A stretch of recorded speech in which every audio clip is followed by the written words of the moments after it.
लोगों ने इलाका wise, area wise, ward wise हम लोगों ने कार्नर मीटिंगें, वार्ड वाइज मीटिंगें हमने शुरुआत की और उसी की कड़ी है कि आज हम लोग नयापुरा आए हैं। मेरे कई साथी मुझको बता रहे थे कि नयापुरे के अंदर मीटिंग, मैं तो पहले ये बताता हूं कि 2 रोज पहले मैं आया था नयापुरा जुमा के दिन। हमारा अब्दाल है, उसके घर आया था मैं। उसके घर के अंदर दोनों सगे भाइयों को कैंसर हो गया, उनको देखने के लिए आया था।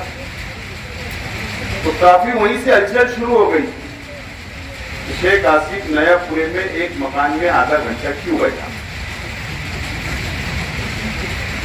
तो फिर पड़ोसी का ज्यादा हक होता है कि उन्होंने जाकर देखना चाहिए कि मेरे पड़ोसी बीमार है, उसको क्या तकलीफ है, उसको दवाई की जरूरत है, हॉस्पिटल की जरूरत है।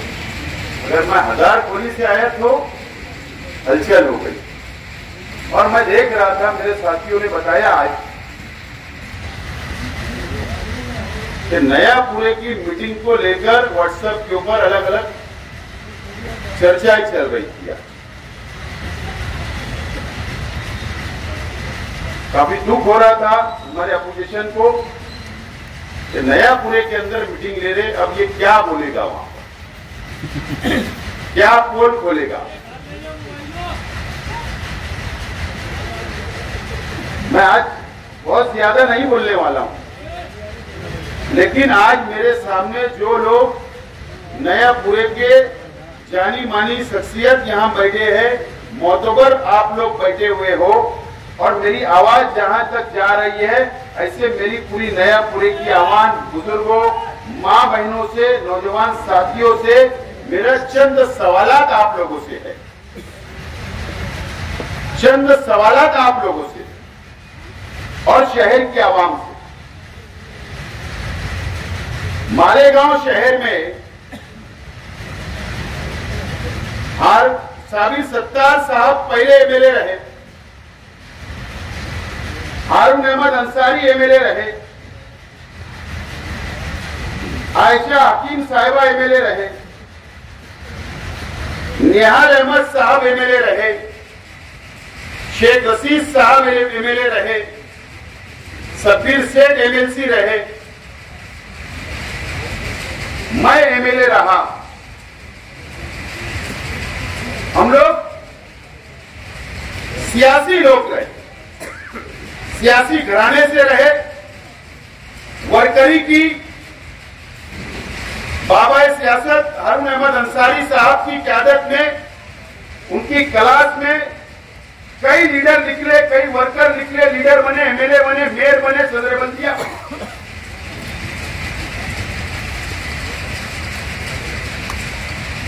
जेडी से ही सब लोगों का सियासी सफर शुरू हुआ, इसीलिए उनको बाबा सियासत कहा गया।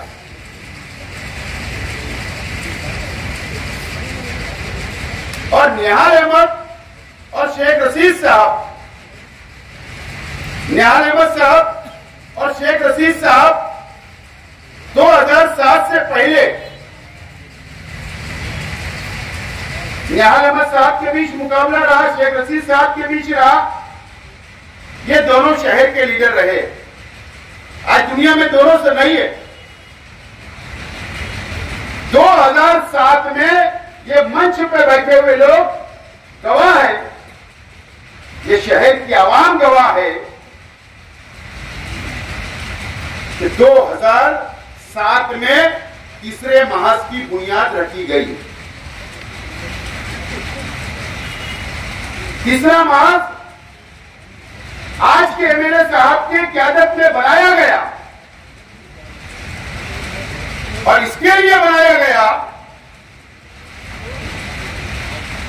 निहाल अहमद भी नहीं चाहिए और शेख रशीद भी नहीं चाहिए। ये दोनों क़यादत नहीं चाहिए, इसके लिए तीसरा महाज और तीसरी क़यादत शहर को जरूरत है, इसके लिए बनाई। और उस वक्त निहाल अहमद साहब भी और शेख रशीद साहब के ऊपर भी इल्जामात लगाए गए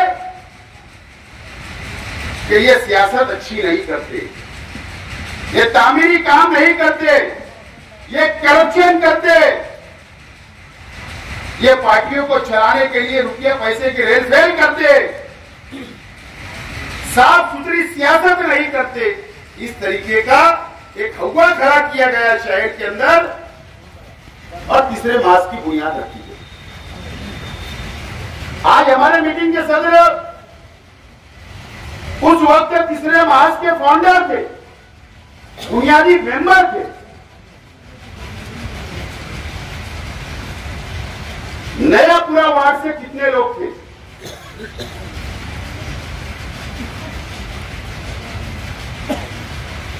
यासीन बागला साहब थे, बुनियादी मेंबर। सबसे पहले पैसा भी उन्होंने लगाया, पैसा भी लगाया। पैसा भी उन्होंने सबसे पहले लगाया। मौलाना अयूब कासमी ये भी बुनियादी मेंबर थे।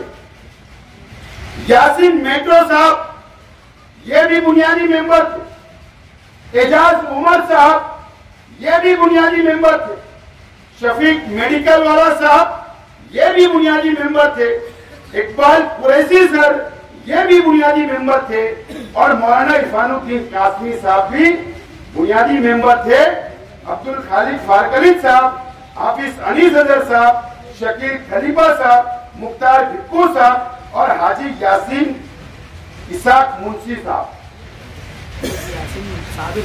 साबिर मुंशी साहब। ये नया पूरा वार्ड के, नया पूरा इतराफ के तीसरा महाज बनाने के लिए बुनियादी मेंबर थे। बाकी शहर से अलग अलग इलाकों के अंदर बहुत मेंबर थे।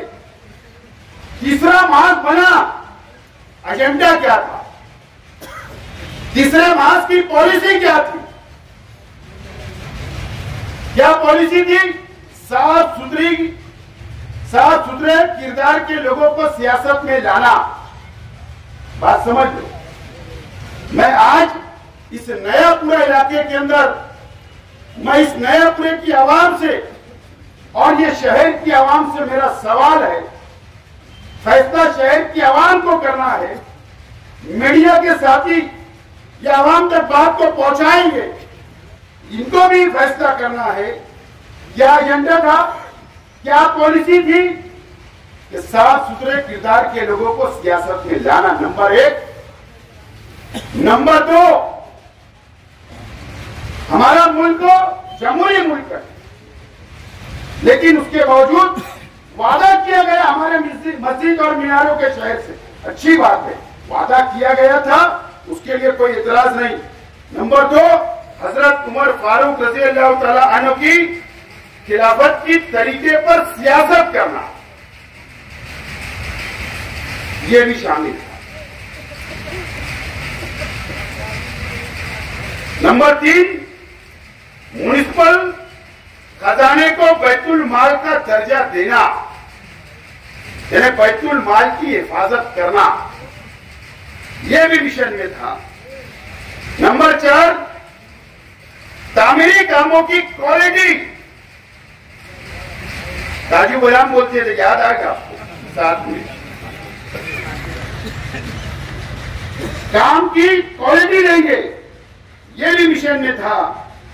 और टिकट के लिए, कारपोरेशन के टिकट के लिए, ओहदे के लिए कोई रुपये का लेन देन नहीं होगा, यह भी पॉलिसी में था। यह भी आवाम के सामने इन्होंने वादा किया था। और ठेकेदारी और कमीशन खोरी नहीं करेंगे, यह भी वादा था। और ऐसे बहुत सारे वादे ये शहर की आवाम से किए गए थे। कमीशन खोरी, करप्शन, इसका भी वादा था। 2007 मेरा सवाल सबसे पहला तो यह है कि ये तमाम ही पार्लियामेंट्री बोर्ड के जो बुनियादी मेंबर थे, जो आज मंच पे बैठे हैं, कुछ लोग मंच पे नहीं है, कुछ लोग दुनिया छोड़कर चले गए। आज शहर के एमएलए साहब ये जवाब दें आप कि ये मेंबरान आपके साथ क्यों नहीं है, आपके मंच पे क्यों नहीं है। आपका साथ आज तक इन्होंने क्यों नहीं निभाया, क्यों आपको छोड़कर चले गए? इसका जवाब आप लोगों को पूछना चाहिए, नए पुणे की आवाम को पूछना चाहिए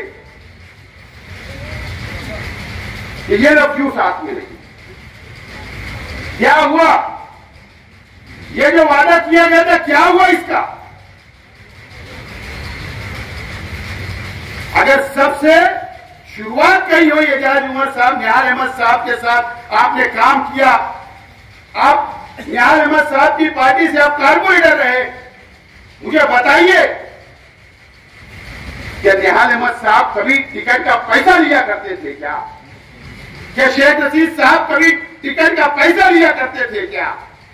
तीसरे महाज की बुनियाद डाली गई, वहीं से करप्शन शुरू हुआ, वहीं से अप्सरा के अंदर बैठकर रूम नंबर 1 के अंदर टिकट का पैसा वसूल करने का काम किया गया।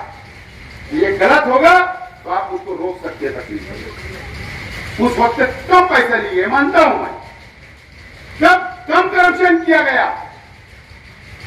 उसके बाद स्टैंडिंग का चेयरमैन आपने किसी को अगर बनाया तो आपने चेयरमैन बनाने का बड़ा लाखों रुपया आपने लिया, 50 लाख 35 लाख का आपने सौदा किया और वो चेयरमैन किसी पैसे और रुपये वालों को दी।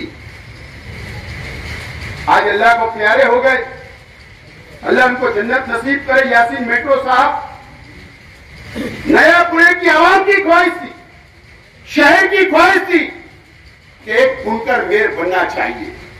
यासीन मेट्रो साहब ने तैयारी की, पार्लियामेंट्री बोर्ड के अराकीन उनके साथ थे, नया पुणे की आवाम उनके साथ थी, शहर का बुनकर उनके साथ था और वो उनकी दिली ख्वाहिश थी। सबको उन्होंने बुलाए, बैठाए कि मुझको मेयर बनाओ। क्यों मेयर नहीं बनाया गया?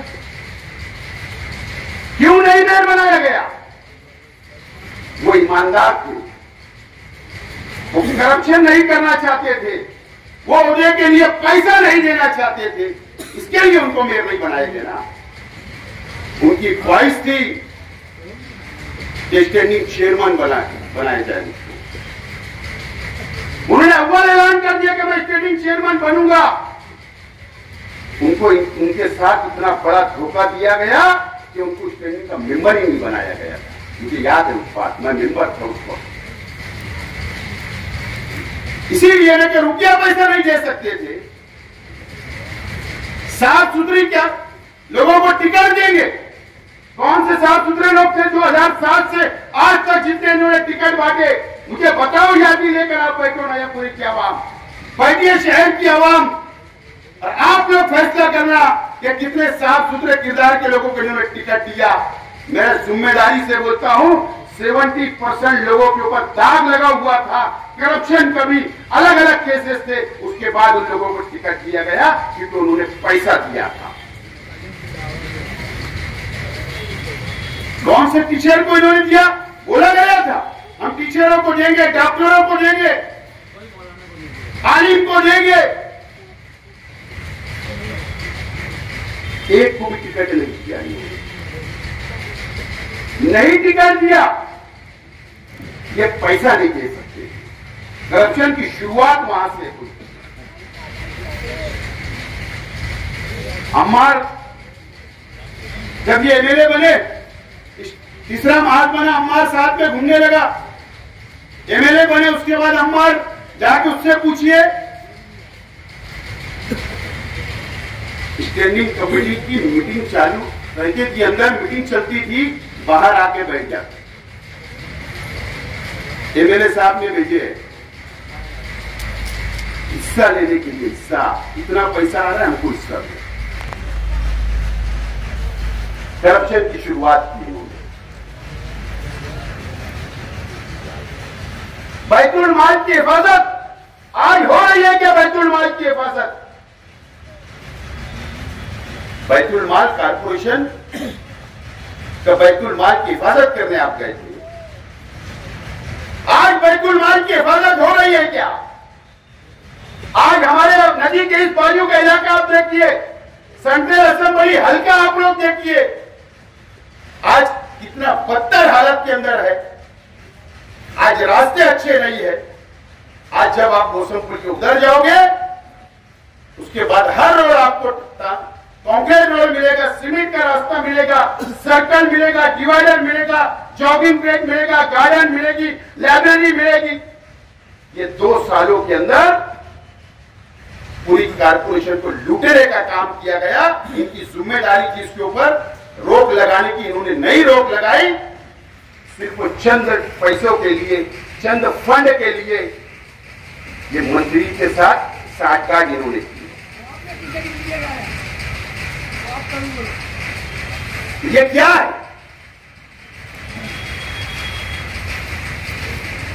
ये शहर के आवाम ने उनसे सवाल करना चाहिए। मुझे बताओ, शेख रशीद साहब नहीं, निहाल अहमद साहब नहीं चलेंगे। तीसरी क्यादत आई, बुनियाद तीसरे मास की डाली गई। क्या बदलाव आया शहर में? कौन सा बदलाव आया शहर में? राजकारण का, सियासत का और खराबा हुआ, करप्शन बढ़ा, टिकट में करप्शन बढ़ा, भ्रष्टाचार बढ़ा, ठेकेदारी बढ़ी, टक्केवारी बढ़ी, कमीशन खोरी बढ़ी। सिर्फ इनके आने से बढ़ी। और इन हर इलेक्शन में जिन जिन लोगों को इन्होंने टिकट दिया, उन लोगों ने टक्केवारी की, कमीशन खोरी की, ठेकेदारी की। यही काम चलते है और आज भी चल रहा है, आज भी चल रहा है। अगर बदलाव आया होगा 2007 से आज, अगर बदलाव आया होगा तो बता दीजिए हम लोगों को, बता दीजिए शहर के आवाम को। मुशर्रफ चौक पे जलसा लेकर आप बताइए कि ये मैंने बदलाव लाया। बता दीजिए आप क्या बदलाव आपने लाया। आप अपने जाति मुफाद के लिए मिले बने, आप अपने जाति मुफाद हासिल करने के लिए मिले बने। आज उस वक्त से लेकर आज तक आपने अपना फायदा सोचा, अपने परिवार का फायदा सोचा। आपने नयापुरे का फायदा नहीं सोचा, आपने शहर के आवाम का फायदा नहीं सोचा, आपने शहर के बुनकरों का फायदा नहीं सोचा, आपने मजदूरों का फायदा नहीं सोचा।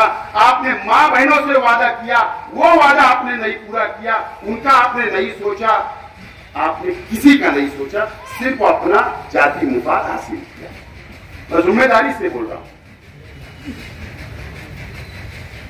आप लोग 2000 पहले से माजी में जाइए माजी में, देखिए उनका रहना सहने का तरीका। मैं कोई उनकी पर्सनल अटैक नहीं कर रहा हूं, लेकिन अगर किसी ने वादा किया था तो ये वफा हुआ, उसके ऊपर वो पूरा उतरे। इसके लिए मैं सिर्फ आपकी नजर वहां तक ले जा रहा हूं। देख लीजिए, कोई फर्क नहीं आया। सियासत के अंदर अलग अलग बातें होती है, एक दूसरे के ऊपर इल्जामात होते हैं, लगते हैं इल्जामात, बाद में भुला भी देते हैं, मिल भी जाते हैं। मुझे बताओ, शायद मुझे नहीं बोलना चाहिए, लेकिन मुझे याद दिलाना आज मैं जरूरी समझ रहा हूं। निहाल अहमद साहब ये शेख रशीद साहब के सियासी नजरिए इख्तिलाफ रहे, आखिर तक रहे। सियासत होती, हार जीत हुई, लेकिन शेख रशीद साहब ने कभी भी मंच से, स्टेज से निहाल अहमद साहब की कभी भी बेइज्जती नहीं की। ये शहर इस बात का गवाह है। आप देखिए 9 के इलेक्शन में, 7 के इलेक्शन में, आप देखिए कारपोरेशन या असेंबली के इलेक्शन के अंदर निहाल अहमद साहब की बेइज्जती करने का काम भी किसी नयापुरे के एमएलए साहब ने किया है। मुझे तो ताज्जुब होता है, बहुत ताज्जुब होता है।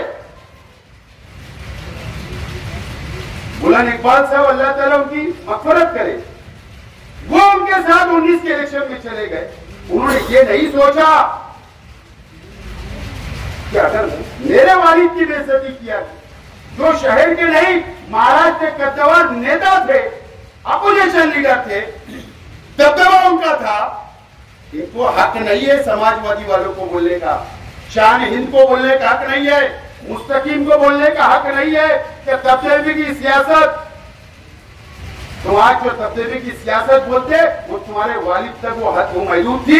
उस वक्त तुमने 2019 के उनके स्टेज के ऊपर जाकर तब्दीली के तुमको हक नहीं है बोलने का। अगर तुम्हारे वालिद की वो शख्स ने मुफ्ती इस्माइल साहब ने बेइज्जती की, उसके बाद आप उनसे क्या सवाल करते? तब्दीली बात बोलते, उसके बाद भी निहाल अहमद साहब की बेइज्जती वो स्टेज पे चले गए। उसके बाद कारपोरेशन के अंदर गठबंधन कर दिया, तो भी इनको निहाल अहमद साहब की इज्जत की परवाह नहीं रही। इनको भी जाति मुफाद हासिल करना था, मेंबर बनना था नयापुरे से, इनको भी एमएलए बनना था, किसी को स्टैंडिंग चेयरमैन बनना था, किसी को मेयर बनना था, किसी को ठेकेदारी करना था। इसके लिए महागठबंधन इनका बना। इनको कोई हक वक्त नहीं है। आज मुझे बताओ, इस नयापुरे की आवाम से मैं पूछना चाहता हूं, सवाल है मेरा, निहाल अहमद साहब, मैं पहले भी कहा, निहाल अहमद साहब शेख रशीद साहब की सियासी इख्तिलाफ रहे, लेकिन जब अगर कोई बीमार हो जाता तो शेख रशीद साहब भी जाते थे और निहाल अहमद साहब भी पूछते थे। ये तमाम बातें चलती रही और होना चाहिए। निहाल अहमद साहब इस सियासी जिंदगी के अंदर एमएलए साहब ने बेइज्जती की और ये पानी की टाकी वालों ने बेइज्जती की। पता है आपको, मैं उस बात का गवाह हूं। जावेद मेंबर यहां बैठा है, ये भी गवाह उस बात का।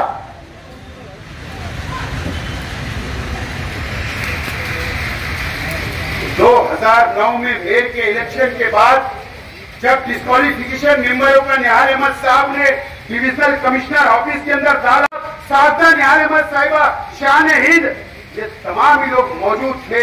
ये पानी की टाकी के लोगों ने नंगी नंगी गालियां निहाल अहमद साहब को दी, बेइज्जती की। लेकिन आज ये रात को 12 बजे जा रहे हैं वहां पर और रात को 4:30 बजे वापस आ रहे, क्योंकि इनको एमएलए बनना है। उनको इज्जत का कोई ख्याल नहीं, कोई परवाह वो नहीं। किसकी भी बेइज्जती हो जाए, इनको एमएलए चाहिए। ये कौन सा सब ताज्जुब है। हम क्यों बेदार नहीं हो रहे?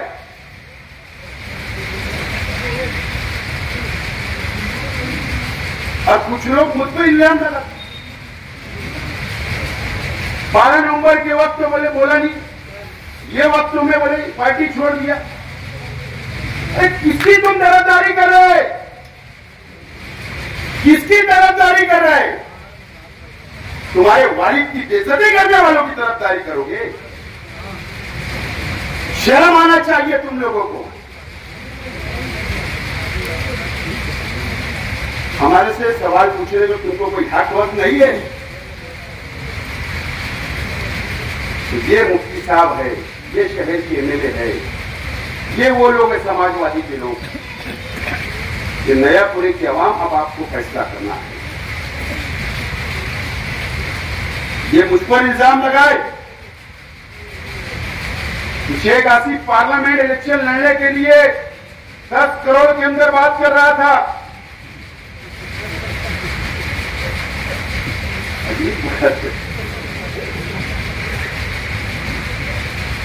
मुफ्ती साहब, आप आलिम हो, आप मुफ्ती हो, हम आपकी इज्जत करते हैं, आपके फतवे पे अमल होता है। जामा मस्जिद, नूरानी मस्जिद, गुरबैत मस्जिद,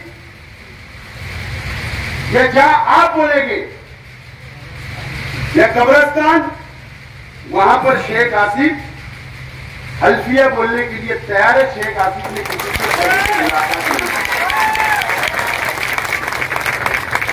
कभी भी मुलाकात नहीं की, कभी ये बात ही नहीं हुई। मैं भुक्कड़ है, मेरा परिवार भुक्कड़ है। माल है माल, अल्लाह का करम है, जमीन का बड़ा व्यापार है, धंधा व्यापार है, करोड़ों रुपए की जायदाद है। उस दम के ऊपर लड़ने की बात कर रहा था आपके साथ। तो आप हल्फिया बता देना। नॉमिनेशन के 8 दिन पहले तुमने गिरीश महाजन साहब से नासिक के अंदर एक होटल में बैठक की थी या नहीं थी, यह आप हल्फिया बता देना पार्लियामेंट लड़ने के लिए। तुमने 10 करोड़ मांगा था कि नहीं मांगा था, यह बता देना ये हल्फिया। न तो शेख आसिफ बताने के लिए आप ये बता दो कि परवेज कोकनी मालेगांव आया था या नहीं। परवेज कोकनी नाम ले रहा हूं, नासिक का बीजेपी का छोटा मोटा नेता है, वो दलाली करने आया था या नहीं, आपकी बैठक कराया था या नहीं, वोट परसेंटेज कम करने के लिए बता देना। और बहुत लोग हैं जो उम्मीदवारी की जो नाच रहे ना, इन्होंने भी बैठकें की थी। शेख आसिफ अल्लाह का करम है। मैंने मजाक में इलेक्शन खत्म होने के बाद एक बीजेपी के लीडर से कहा, बोले यार तुम सब लीडरों के पास गए कि तुम लड़ो हम इतना देते उतना देते, मेरे पास क्यों नहीं आए? बोले तुम हिंदू वोट खा लेते थे, तुम ही छूट के आ जाते थे, हमको ऐसा सक्सेस चाहिए था कि 50-25 हजार वोट खा ले, इसके लिए इनको ढूंढ रहे थे। बोले तुम छूट के आ जाते, इसलिए नहीं आए। तो उन्होंने भी तुम्हारा उनके पास क्या इज्जत है तुम्हारी, कितना गिरा कितना वजन है समझ गए। मुफ्ती इस्माइल साहब झूठ मत बोलो, शेख आसिफ हल्फिया बोलने के लिए तैयार। पार्लियामेंट के इलेक्शन के वक्त मैं इसलिए बात यहां बोल रहा हूं कि जमीयत का दफ्तर भी यहां पर है। क्या इन्होंने कहा सुबह बचाओ आई, मेमोरेंडम दी, फोटो सेशन हुआ, आमिर अजीबी तूने किया था ना मुझे। उसके बाद जमीयत के तरफ से हिमायत बिला शर्त फी सबीलिल्लाह हिमायत। मुझे तो शक है, माफ करना, मैं इल्जाम नहीं लगा रहा कि जो जलसा हुआ ना सुबह बच्चों के प्रचार का जो जलसा हुआ, मुझे शक है कि जमीयत के पैसे से बिल अदा हुआ। ये प्लेटफॉर्म में जमीयत का चुने, इसका भी जवाब देना चाहिए। लेकिन क्या हुआ? 200 पेटी के साथ पैसा लिया गया।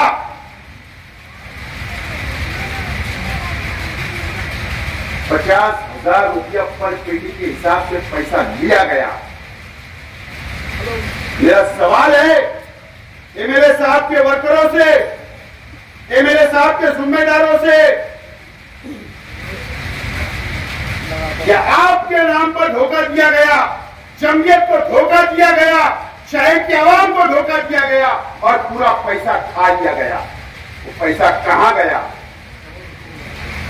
ठीक है, सुबह बच्चों अभी इनकार करेंगे, मुझे मालूम है, उसका लड़का भी इनकार करेगा, लेकिन मुस्तकिम टिकने के लिए जो बोला था ना, ये कोई पारसा नहीं है। सबने पेटी वाइज पैसा लिए, बिल्कुल सच बात है, मैं उसकी बात से सहमत हूं, हमने नहीं लिया। लेकिन वर्करों को, कारपोरेटरों को, साबिक कारपोरेटरों को जहां जहां हमको जिम्मेदारी दी, हमने वहां पैसा बांटा, धोखा नहीं दिया, जेब पे लगाया। तुमने वो पैसा क्या किया? तुम्हारे वर्करों को क्यों नहीं मिला? तुम्हारे रिक्शा क्यों नहीं लगी? वो पैसा कहां गए? जवाब तुमको देना पड़ेगा। तुम्हारे फायदे के लिए जमीयत का भी इस्तेमाल आप करते हो, ये कौन सी बात? इसका जवाब भी आपको देना पड़ेगा। उस पर इल्जाम लगा रहे कि मैं बीजेपी के साथ चला जाऊंगा। वाह, किसने बोलना मुझको? किसने मेरे पर सवाल उठाना? मुफ्ती साहब, आप शहर की आवाम और नयापुरे की आवाम से मैं बोलना चाहता हूं, अब अक्टूबर इलेक्शन हुआ 19 में, मुफ्ती इस्माइल साहब एमएलए बने। लोग भाई जरा तुम रिकॉर्ड करो, तुम पहचान जाएंगे।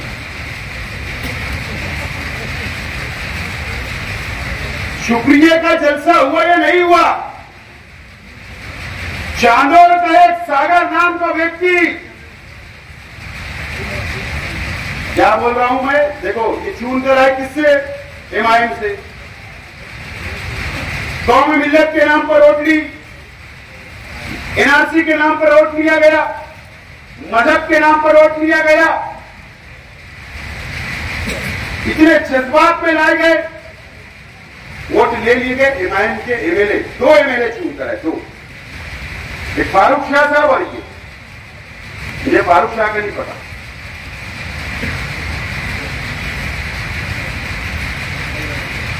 सागर नाम का इंसान जो एजेंट है आज के वज़ीर आला का, ये चूकर नए आए, वही उस शख्स ने गाड़ी लाया, गाड़ी के अंदर बैठे, बैग लेकर बैठे और मुंबई के वर्ली जो सीलिंग है ना, उस इलाके के अंदर जब सीलिंग खत्म होता है, वर्ली के सरकारी गेस्ट हाउस के अंदर 6 दिन आप वहां पर थे। क्यों थे? सरकार तुम्हारी नहीं बन रही थी, तुम्हारी तो इधर भी सरकार नहीं बनने वाली थी, उधर भी नहीं बनने वाली थी। तुम 6 दिन आपने क्या किया वहां पर?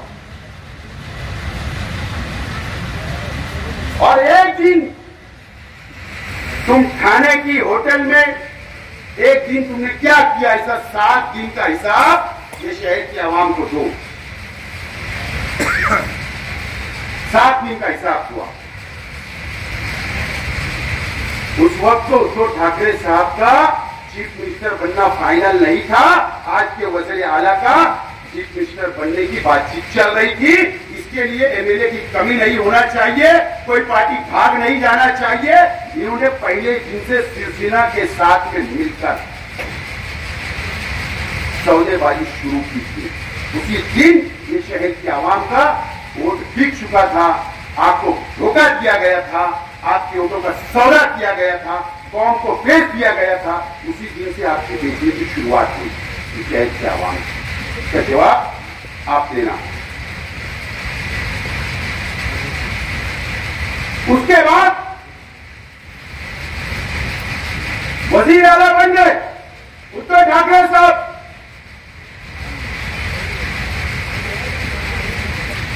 उसके बाद जब सरकार गिरने लगी, बात ध्यान रखो, जिस दिन शिंदे साहब ने एमएलए को लेकर भागा, उस वक्त भी इनका सौदा किया गया, इस शहर की आवाम का सौदा किया गया और उस वक्त भी इनको तटस्थ गैर जानिबदार रखा गया। इन्होंने उनके खिलाफ भी वोट नहीं किया, मुखालफत नहीं की, ये तटस्थ रहे। उस वक्त भी शहर की आवाम को बेचने का काम किया। उसी पीरियड में राज्यसभा के चुनाव हुए, उस वक्त भी इन्होंने कांग्रेस राष्ट्रवादी के उम्मीदवारों को वोट नहीं दिया।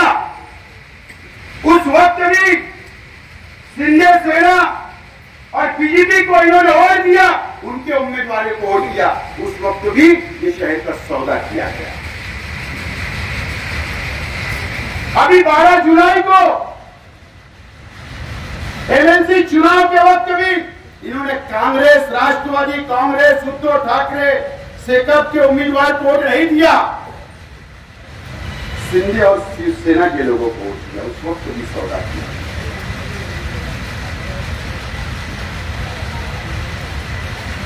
नया पूरे की आवाम भी हिसाब ले और इस शहर की आवाम भी हिसाब ले और फैसला करे कि क्या है ये शहर में चल रहा है,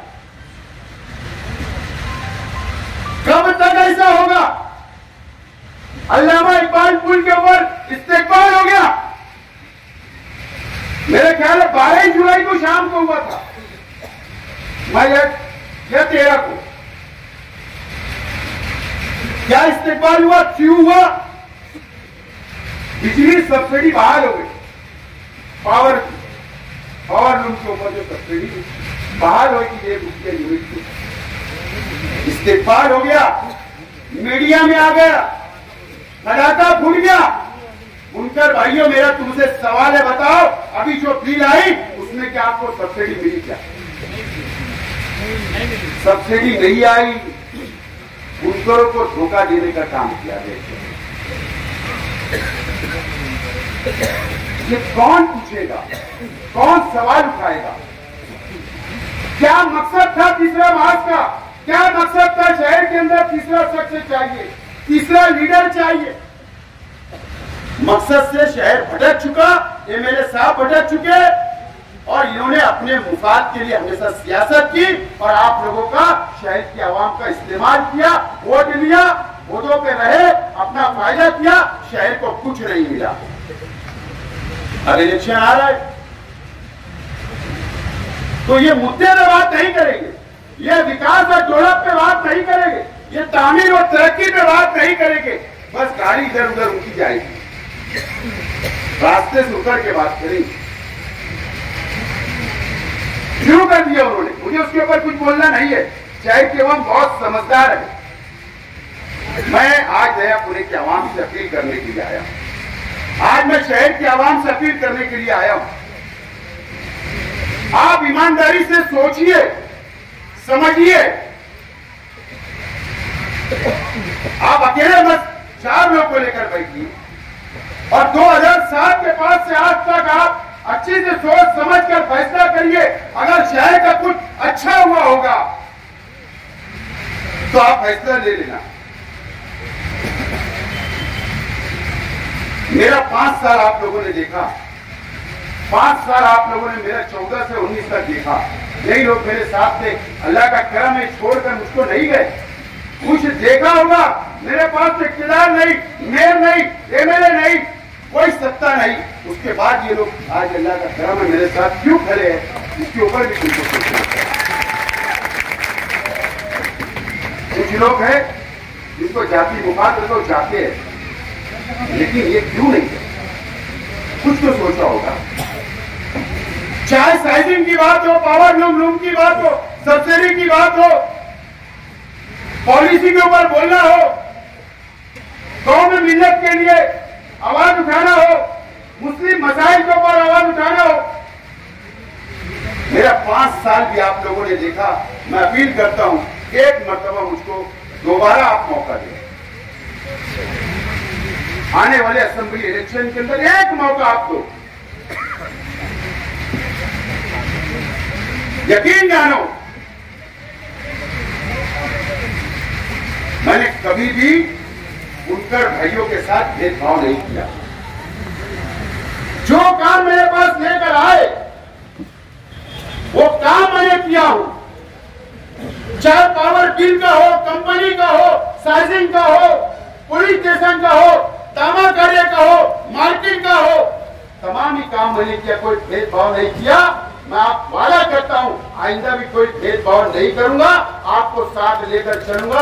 वापस मौका दो, ठीक है, 19 के अंदर जो हुआ जाने दो, भुला जाओ, लेकिन ये शहर को सही रास्ते पर लाना है, शहर का डेवलप करना है, शहर का विकास करना है, एक अच्छी पॉलिसी बनना चाहिए, मुस्लिम मसाइल पे बात होना चाहिए। इसके लिए आप मुझको चुन कर दो। आज मुझे बताइए, हमारा एक घर होता है, मैं बस 2 मिनट मेरी बात खत्म करूंगा। हमारा एक घर होता है, 4 भाई होते हैं, छोटे होते हैं, बड़े होते हैं, शादी होती है, परिवार बढ़ता है, घर में जगह कम होती है, माँ बाप अलग कर देते हैं, दूसरा घर बनता है। आज हमारा शहर इतना कंजेस्टेड हो गया, भैया 1 मिनट, हेलो, 1-2 मिनट के लिए आवाज मत दो। हमारा शहर कंजेस्टेड हो गया। आज पावर लूम नए कारखाने बनाने के लिए जमीनें नहीं है। मैं क्या बोल रहा हूं, सुन लीजिए मेरी बात। आज नई साइजिंग डालने के लिए जमीनें नहीं है शहर में। आज प्लास्टिक कारखाना डालने के लिए जमीनें नहीं है। आज छोटा मोटा धंधा व्यापार करने के लिए गोडाउन नहीं है। आज घर बनाने के लिए जमीनें खत्म हो रही है। आज हमारे पास जमीन यहाँ पर नहीं बची, हम कहां जाएंगे? नदी के उधर समस्या में तो नहीं जाएंगे, सोए गांव में तो नहीं जाएंगे, कैंपों में तो नहीं जाएंगे ना। हमारे मालदा में भी भर गया, दयाना भी फुल हो गया। हमको जाना है 40 गांव फाटा, इस साइड जाना पड़ेगा। आज अपने बच्चों के फ्यूचर का सोचो,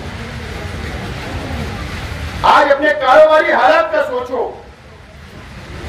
मुझे बताइए MIDC क्यों फेल की गई? किसके वक्त में हुआ ये काम? साइना MIDC क्यों फेल की गई? किसके वक्त में हुआ? 500 एकड़ एक्वायर की गई थी, 500 एकड़ जमीन एक्वायर थी। जब मेरा वक्त खत्म हुआ उस वक्त 500 एकड़ जमीन एक्वायर थी, MIDC ने एक्वायर की थी। ठप्पा आता था, जाके मालूमात लो, शेतकरियों के उतारे के ऊपर भी ठप्पा आता था MIDC का, मालूमात लीजिए। ठप्पा कब हटा? जब अजंग वलेल के अंदर MIDC चली गई और ये MIDC को फेल करने का काम किया गया। क्यों किया गया? MIDC वही होती जब नेशनल हाईवे होता, MIDC वही होती जब पानी होता, MIDC वही होती जब पावर होता, ट्रांसपोर्टिंग होती, वहीं पे MIDC सक्सेस होती। और यही सही जगह थी। मुझे बताओ, नेशनल हाईवे नंबर 3 का जंग में वहां पे मजदूर मिलेगा, वहां पे पानी मिलेगा। 1 घंटा लगता जाना। हमारे शहर की तरक्की को रोकने का काम ये 5 साल के अंदर किया गया। किसने आवाज उठाया? क्यों MIDC खत्म की गई? क्यों नीतीश राणे ये बोल रहा है बहुत बड़ी साजिश है कि लैंड जिहाद चल रहा है? क्यों बोल रहा है? मुझे बताइए, आप मेरा सवाल आज है आप लोग, क्यों बोल रहा है? इसलिए बोल रहा है कि मुसलमान 40 गांव फाटे के ऊपर जमीन लेना बंद कर दे, लेआउट वहां पर ना हो, लेआउट की मंजूरी ना मिले, गोंटे वाली जमीन के ऊपर लोग घर ना बनाए। हमारी तरक्की को रोकने के लिए साजिश रची जा रही है। 5 साल में मेरे सामने एक उसका जवाब दिया गया। लैंड जिहाद, लौह जिहाद, इंक्वायरी शुरू हो गई, आदेश आए, गवर्नमेंट ने कमेटी बनाई, कलेक्टर की क्यादत में कमेटी काम कर रही, इंक्वायरी कर रही। आज मुझे बताओ, सब चीज खत्म होती चली जा रही है, सब चीज खत्म होती चली जा रही है। ये हमारे शहर को बर्बाद करने का काम इस शहर के अंदर किया जा रहा है और इनकी जिम्मेदारी MLA साहब पर भी आती है। अगर दूसरा MLA ऐसा कर रहा है तो इनको रोकने का काम इनकी जिम्मेदारी थी, इन्होंने नहीं किया, ये नाकाम हो गए। अब आपको सोचना है कि कारोबारी हालात कहां जाएंगे, हमारे कारोबार कैसे बढ़ेंगे। ये जिम्मेदारी हमारी तुम्हारी है, शहर के आवाम की है। कौन लड़ेगा, कौन बोलेगा असेंबली में, कौन कानून बनाएगा, कौन वहां पर आपके लिए आवाज उठाएगा? ये तजुर्बा है 5 साल का, अल्लाह का करम है और मैं ईमानदारी से 5 साल पूरा किया। अगर आप लोगों ने मौका दिया, मैं आपको यकीन दिलाता हूं कि वो 5 साल का तजुर्बा, ये 5 साल का पोजीशन में रहने का तजुर्बा और आइंदा अगर आपने मौका दिया तो इंशाअल्लाह जबरदस्त तरीके से आपकी और शहर की नुमाइंदगी करूंगा और सबको साथ लेकर करूंगा। ये वादा और मुझे उम्मीद है इस मर्तबा कि शहर के अवाम उसको कबूल करेंगी और मुझे मौका देंगे आप लोग। दोस्तों, मैं एकदम साफ तौर पर आज बोलना चाहता हूं, मुझसे कोई सवाल जवाब और शर्त की नजर से मुझे देखने की मुफ्ती साहब आप कोशिश मत करो और आप लोग कोई कोशिश मत करो। 5 साल तुम बीजेपी से मैनेज रहे, 5 साल तुम शिवसेना से मैनेज रहे। मैंने आजाद इलेक्शन लड़ने का फैसला किया हूं तो मैं आज जिम्मेदारी से बोलता हूं, शेख आसिफ सेकुलर हुकूमत जिधर रहेगी, अगर वो साथ देंगे तो उधर रहेगा, अगर फिर आया तो, अगर आपने मौका दिया तो इनका फर्ज हुकूमत में नहीं बैठेगा, नहीं बैठेगा। और अगर किसी ने नहीं लिया, मुझे किसी का प्रेशर नहीं चाहिए, कोई पार्टी का आदेश नहीं चाहिए, कोई पार्टी की पॉलिसी पे काम नहीं करना है। मुझे कौम के लिए लड़ना है, झगड़ना है और इसके लिए मैं आजाद रहना चाहता हूं। मैं किसी के दबाव में काम नहीं मुझे करना। पार्टी की पॉलिसी में जलसा नुमा सब बताऊंगा। सबके चेहरे बहुत अच्छे नहीं है, सबके चेहरे बहुत अच्छे नहीं। इन्होंने अंदर से मुझे बताओ, वक्फ बोर्ड का मामला चल रहा, जहां पे ये मीटिंग हो रही है भी वक्फ बोर्ड में, बराबर ना? मरकजी हुकूमत ने काला कानून लाई, वक्फ बोर्ड के लिए काला कानून बना रही। पता है कि 5 साल इसका चेयरमैन था महाराष्ट्र में, कांग्रेस पार्टी का गुजरात नेता चेयरमैन, गुजरात नेता कांग्रेस पार्टी का चेयरमैन। अभी 8 दिन 10 दिन हुआ उसकी मुद्दत खत्म हो। 5 साल मुसलमानों की जमीनों के ऊपर जो अत्याचार किया गया, जो ठहराव पास करके मुसलमानों की जमीनें को बेचने का काम किया गया, सबने मिलकर किए। जो बोर्ड ऑफ डायरेक्टर थे सबने मिलकर। वक्त आएंगे तो बोलूंगा, लेकिन मैं जिम्मेदारी से बोलता हूँ, एक मरतबा मौका दो दोस्तों, बार बार मौके नहीं आपके हाथ आने वाले। ठीक है, 5 साल नाकाम हो गया, बदल देना। 19 में नई जमा बदल दिए, एक मौका दो, नई जमा बदल देना। एक मौका देकर देखो, इंशाअल्लाह ये महाराष्ट्र की नुमाइंदगी अगर आपका नुमाइंदे नहीं किया तो मैं जो सजा देने करने के लिए तैयार हूं। मुझे उम्मीद है कि मेरी बातों पर नयापुरी की आवाम संजीदगी से गौर करेंगी, फिक्र करेगी, सोचेंगी और शहर की आवाम सोचेगी और आने वाले दिनों के अंदर अच्छा फैसला करेंगी। बहुत बहुत शुक्रिया। खुदा हाफिज़। अस्सलाम।